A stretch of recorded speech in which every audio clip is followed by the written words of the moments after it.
118 medical college, 5000 जनौषधि केंद्र और 1.5 lakh wellness centre बन रहे हैं तो वो चौंक जाते हैं।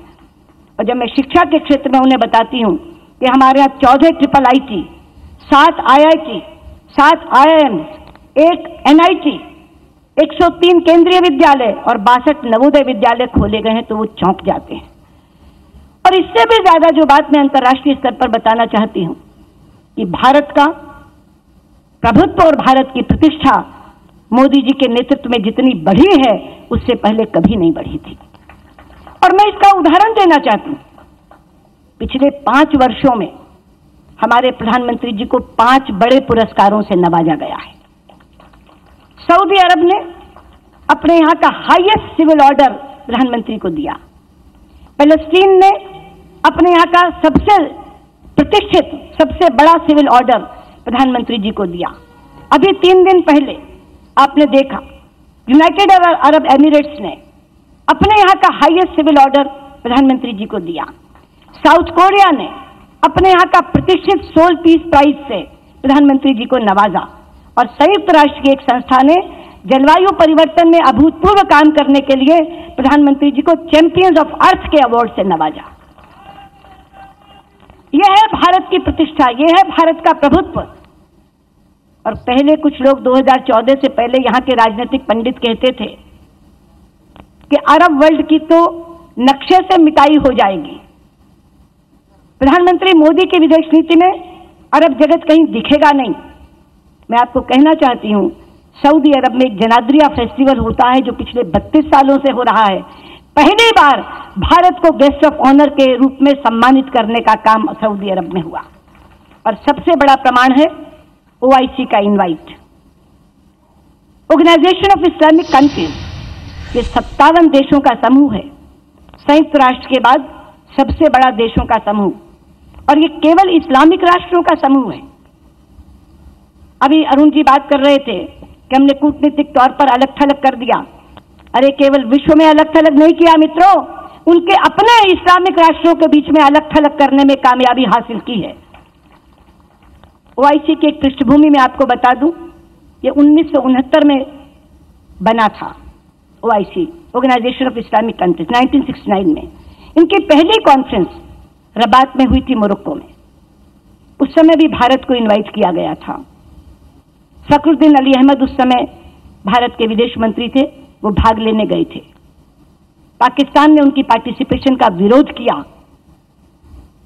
और वहां के आयोजक मान गए कि हम भारत को पार्टिसिपेट नहीं करने देंगे। बिना भाग लिए भारत वहां से अपमानित होकर वापस लौटा था। 50 वर्ष बाद कालचक्र घूमा है। अभी जो आबू धाबी में OIC की मीटिंग हुई, वो उनकी स्वर्ण जयंती मीटिंग थी, स्वर्ण जयंती कॉन्फ्रेंस थी, 50th एनिवर्सरी।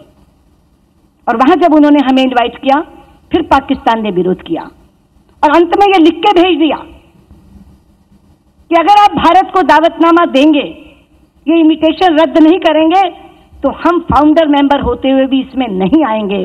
और UN ने उन्हें कहा, आपकी मर्जी, अगर आप नहीं आना चाहते तो मत आइए, लेकिन हम भारत के इन्विटेशन को रद्द नहीं करेंगे।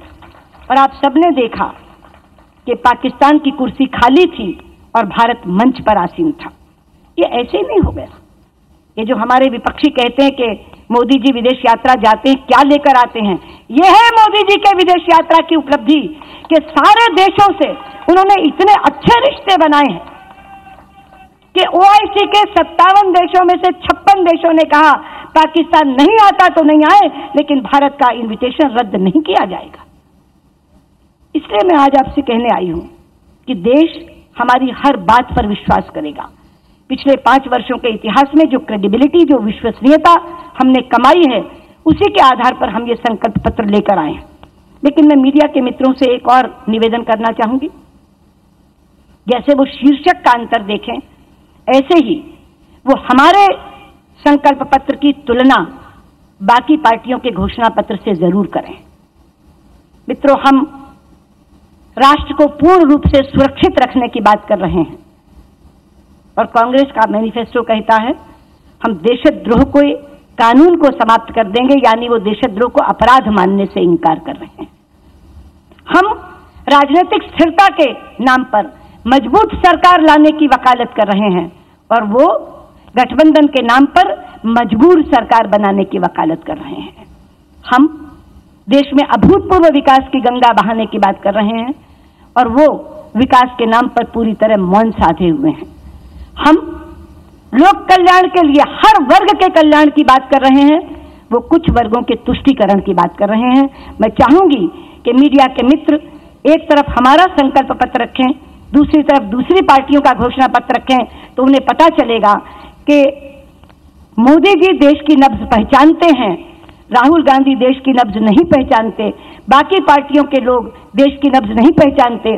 तो जिन्होंने देश की नब्ज को समझकर, पहचानकर अपना संकल्प पत्र बनाया है, जनादेश उसी को मिलेगा। इसी विश्वास के साथ मैं अपनी बात समाप्त करती हूं और इस संकल्प पत्र पर आप टिप्पणी करें दूसरों की तुलना के साथ, ये पुनः निवेदन करती हूं। बहुत बहुत धन्यवाद। नमस्कार।